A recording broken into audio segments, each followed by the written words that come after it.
Neexistuje auto s ikonickejším tvarom, ako má Porsche 911. Jeho tvar dokáže rozlíšiť aj úplný laik, pretože je tak iné a odlišné od všetkého iného na našich cestách. A ten tvar popravde sa vôbec generáciami nemení, pretože ten základ je stále ten istý. No a to, čo tu máme dnes a čo vám chcem dnes predstaviť, je táto 911 generácie G alebo 930 s označením 911S 2.7 a má za sebou veľmi zaujímavý a pohnutý osud. No ako vidíte, nie je ani v sériovom stave a je na to veľmi dobrý dôvod, ale o tom vám poviem až za chvíľku.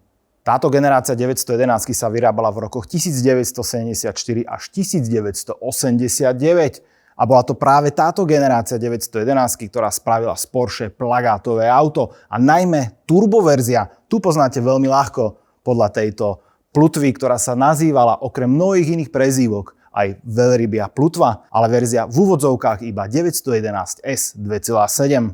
Ale aj to stačí, verte mi. Možno sa vám zdá trošku metúce, ako stále volám túto druhú generáciu, ale verte mi, je v tom chaos. Väčšinou túto druhú generáciu označujem alebo poznáme ako 930, ale po správnosti je, že 930 boli len turboverzie. Potom ju poznáme ako generáciu G, ale opäť po správnosti Gčka boli len 911, ktoré sa vyrobili v roku 1974. A keďže toto je 77, tak po správnosti je to J. Áno, generácia J. Keď sa v roku 1974 predstavila táto generácia 911, tak sa stalo presne to isté, čo sa stáva pravidelne každých pár rokov, keď sa predstaví nová generácia. No aj v tomto prípade sa našli frfloši, že 911 sa vlastne mení na niečo iné, čo bola predtým.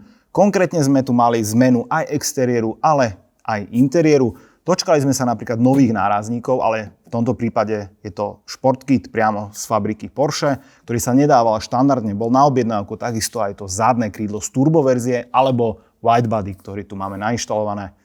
V každom prípade dostali ste v novej 911 iné nárazníky, dostali ste trocha zmenený exteriér, dostali ste ale aj také vychytávky ako novú 80 litrovú plastovú nádrž, dostali ste aj inak rozmiestnené pedále a veľkou zaujímavosťou bolo, že ste dostali aj nový spojkový pedál, ktorý podľa slov Porsche bol až o 1/3 jemnejší na ovládanie. Bola to práve táto generácia, ktorá priniesla aj lepšie brzdy, ale hlavne odklon k tomu komfortnejšiemu spektru, takže z puristickej 911 sa zrazu stávalo auto pre masy. Teda lepšie, väčšie a pohodlnejšie GTčko. Absolútne ikonickým detailom ikonického auta, tak to je táto veľrybia plutva. Tá je charakteristická práve pre turboverziu, ale v tomto prípade ako originálne príslušenstvo od Porsche našla svoje miesto aj na 911S 2.7. K tomu samozrejme patrí aj tento široký bodykit a 911 Turbo sme poznali ako videomakera, teda ovdovovača. No a určite vás bude zaujímať, čo je to vlastne pod touto krásnou zadnou kapotou. Plochý 6-válec o objeme 2,7 litra, výkon bol 177 koní a ak teraz dvíhate obočie, že čo to je za výkon na športové auto, tak si treba uvedomiť, že sa písali 70. roky. My sme jazdili v tej dobe na Škodovkách, ktoré nemali ani 50 koní, takže toto muselo pôsobiť ako z inej galaxie.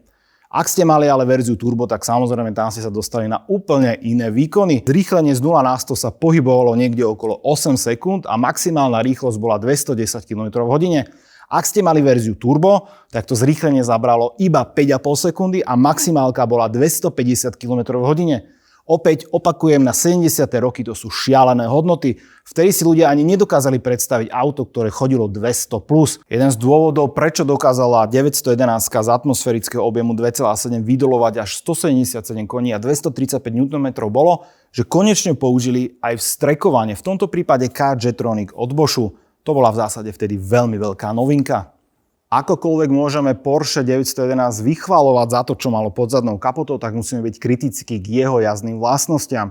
Nie, že by boli zlé, oni boli zákerné. V zásade fungovalo tu všetko len na báze on a off. Treba si uvedomiť, že ten výkon bol posielaný na zadné kolesá bez akejkoľvek trakčnej alebo inej kontroly. Taktiež, ak ste mali verziu turbo, tá bola na tom ešte o mnoho horšie. A v zásade tam bola obrovská turbodiera, pred ktorou bledne závisťou aj 1.9 TDI. A to už je čo povedať. No a teraz tá časť, na ktorú určite čakáte už od samého úvodu, a teda čo sa týka osudu tohto auta. Súčasný majiteľ ho totiž našiel vo veľmi zvláštnom stave. Bolo totálne vykuchané, z časti rozobraté a teraz sa podržte. bolo prerobené na elektromobil. Takže auto sa zobralo, muselo sa opäť na ňo nakúpiť strašidelne veľa dielov, ktoré medzičasom boli rozpredané do celého sveta a pomaličky ho vracia späť do pôvodného stavu. Takže dnes opäť nájdeme motor, ktorý tam patrí, prevodovku, ktorá tu patrí, brzdy, ktoré tu patria, podvozok, ktorý tu patrí. No a auto už robí v súčasnosti len a len radosť. Tak a dosť bolo teórie, skočme dovnútra na malú jazdu. Starting? Yes.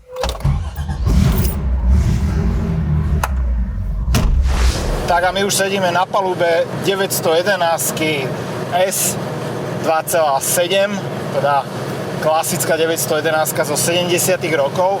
Vedľa mňa sedí Hans, ktorého už poznáte, ktorý má aj ten nádherný Citroën DS. A najprv niečo o aute a potom sa dáme do debaty s Hansom vlastne o histórii tohto auta, to je veľmi zaujímavé. Ak ste ešte nikdy nešli v klasickej 911, tak vedzte, že toto auto musíte spoznať podľa charakteristických črt. Napríklad tie krásne budíky, ktoré tu sú.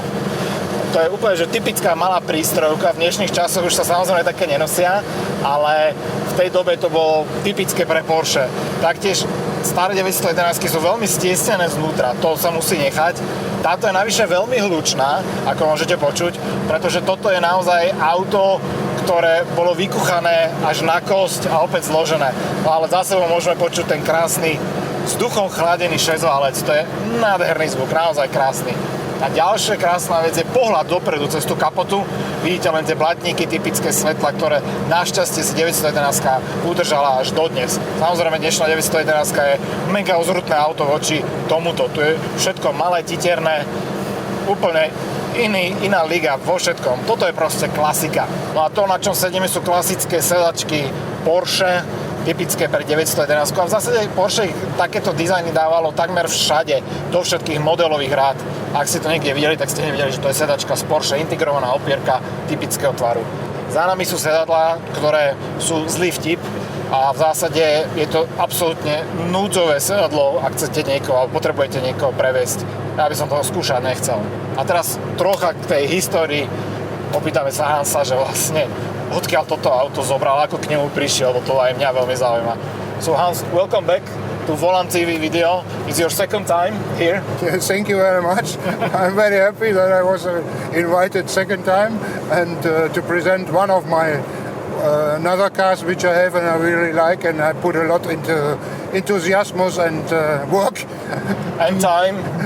And also, yes, you're right, a lot of time. Almost 2 years we were restoring this one to give him back his real life.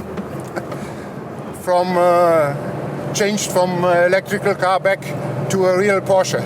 How did you find this piece? This is connected to some friend which I have here in Slovakia. He's doing some converting of cars to electrical, and he showed me this car and I saw it and I started loving it. Finally we agreed that I will take over it, and then my process started to give him his life back. Okay, and how do you buy parts for an old Porsche like this?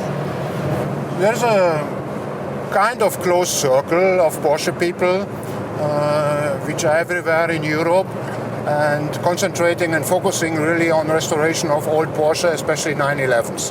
Okay. So, and I'm connected to a lot of people which are in this veteran or old-timer circle, and within this group and friends, they were helping me to find all the parts which I need, because I'm really focusing that I get original parts. I'm not looking for some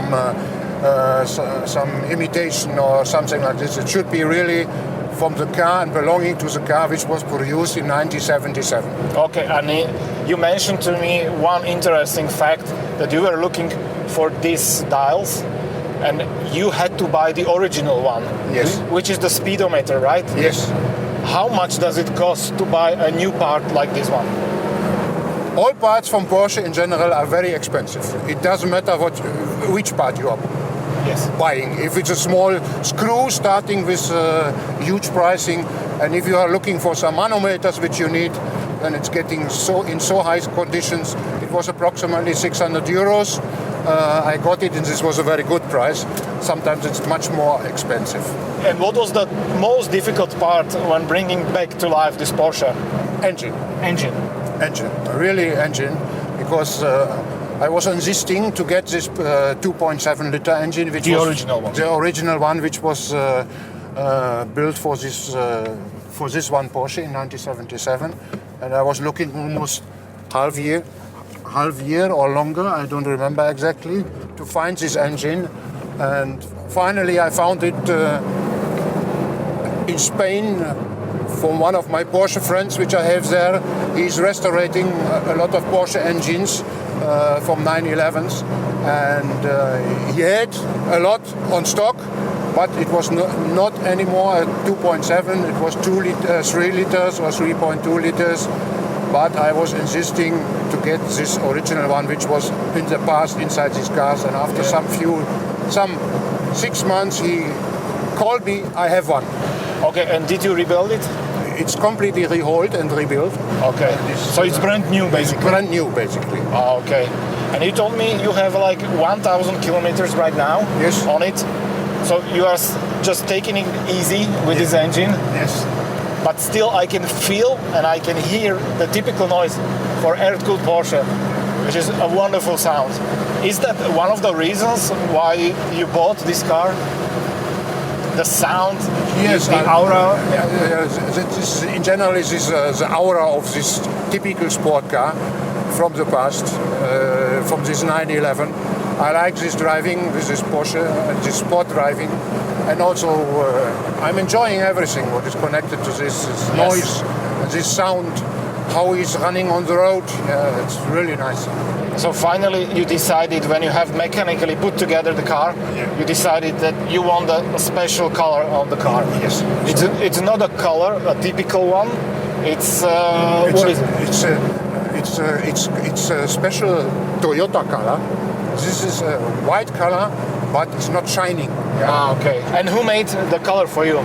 So you know, a company which is located with the main and headquarter in Prague, and they have a branch in Žilina.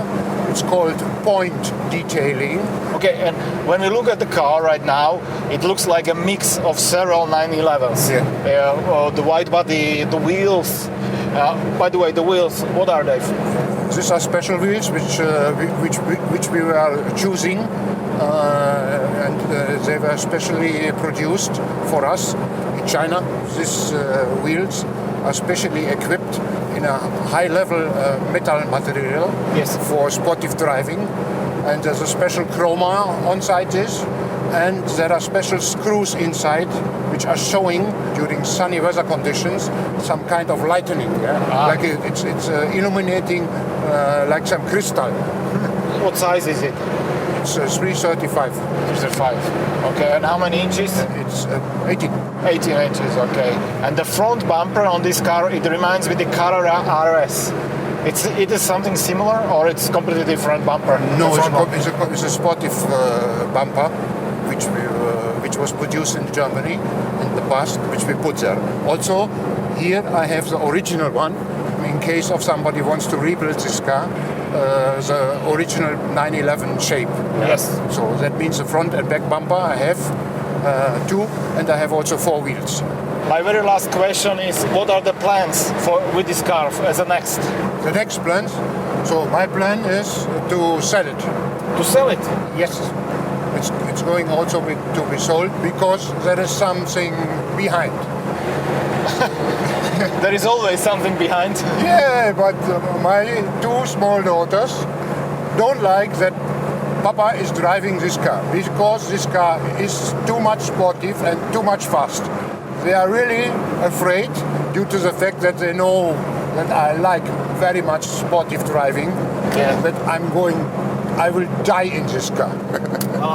So, and I had to promise to my older daughter that I will sell it. So I'm keeping. It's a pity for me personally, but I promised to my daughters and I will keep it. No a to bol náš malý pokec s Hansom o tomto aute. Dúfam, že sa vám to páčilo rovnako ako mne. Možno táto 911 nebude úplne podľa vášho vkusu, proti gustu žiaden dišputát, ale jedno sa musí nechať. Vďaka Hansovi toto auto opäť žije, opäť prázdni naše cesty. No a ak sa vám toto auto a tento nádherný kus automobilovej techniky a histórie páči, skočte na Instagram Volants TV, kde náš fotograf Tomáš urobil krásne fotky. No a ak vás zaujíma toto auto viac do detailov, tak skočte aj na článok Volants TV, kde som pre vás pripravil ďalšie informácie, ďalšie fotografie.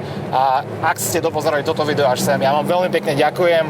A ak ešte nie ste odberateľ kanálu Volants TV, tak prosím kliknite na tlačidlo odoberať, aby som vám takéto nádherné, legendárne kúsky mohol prinášať čo najčastejšie. Ďakujem a vidíme sa pri ďalšom dieli.